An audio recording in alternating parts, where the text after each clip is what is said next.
I'm Haley Taylor, and you're listening to the Rough Draft Diaries.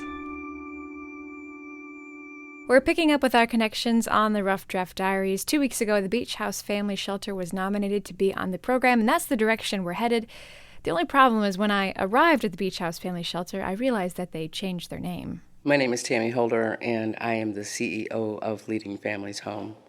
I am formerly the executive director of Beach House Family Shelter, and in 2016, Beach House Family Shelter and Focus merged to become Leading Families Home. So the Beach House Family Shelter is now just the name of the building and not the name of the organization. It's now called Leading Families Home, which again is now the combination of Beach House Family Shelter and Focus, two different organizations that help Toledo residents transition from homelessness into permanent housing.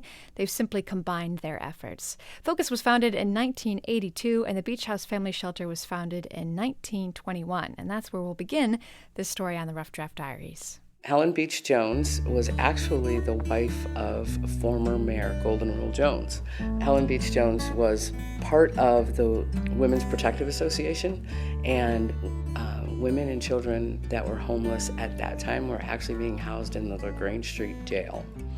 The first house that Beach House was in was actually a property of the Joneses, and it moved into this property and has been here since 915 North Erie since the early 1940s.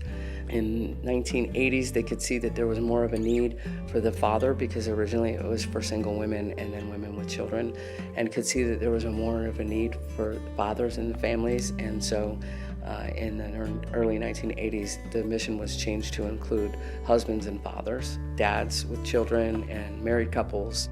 Regardless of the family size or situation, Beach House Family Shelter is always open and it's staffed around the clock. Once you become settled at Beach House, there are numerous programs that become available. They all help to begin the journey back to permanent housing and economic stability.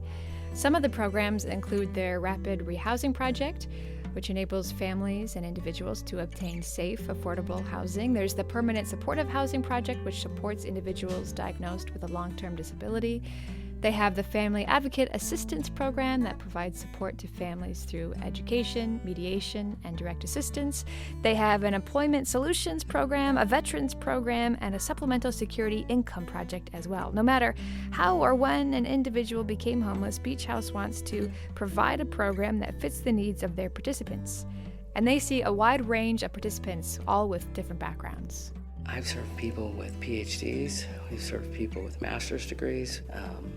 I've known people that have been diagnosed with, have a mental health diagnosis and worked and retired and could not continue to operate and function the way that they had in the past, and had lived with family members, and family members have called us and to see if we could help them, because we also help singles.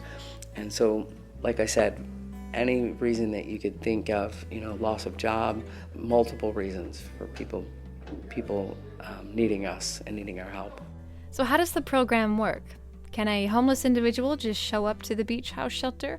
Do they have to contact Leading Families Home separately, or is there an application process? There's an assessment that's done on anyone that comes into the system. So Beach House and Leading Families Home is a part of a continuum of care within Toledo, with other shelters and other housing providers.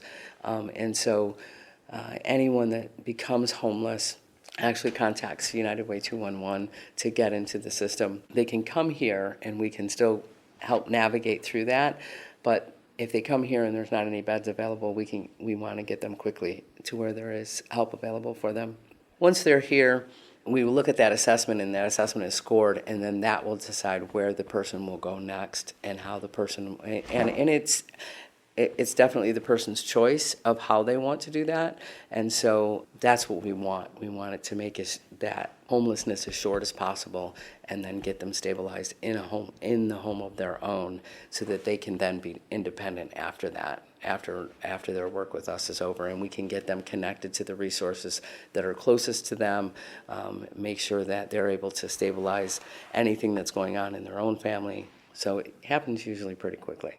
The other piece to the puzzle that helps provide these homeless individuals with the support they need is the general public. There is absolutely no way in the world that this organization would be here if it wasn't for the help that we've received from Toledo. We let people know what we need, sometimes even on Facebook, and sometimes it's something that's really huge, and sometimes it's something that's really little. If somebody's moving out and they need whatever, fill in the blank, sometimes we'll put it on Facebook.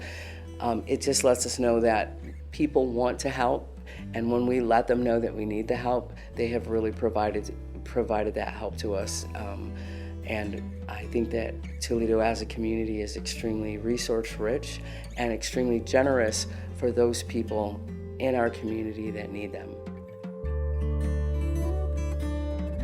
We've only scratched the surface of the work that gets accomplished at Beach House Family Shelter and Leading Families Home.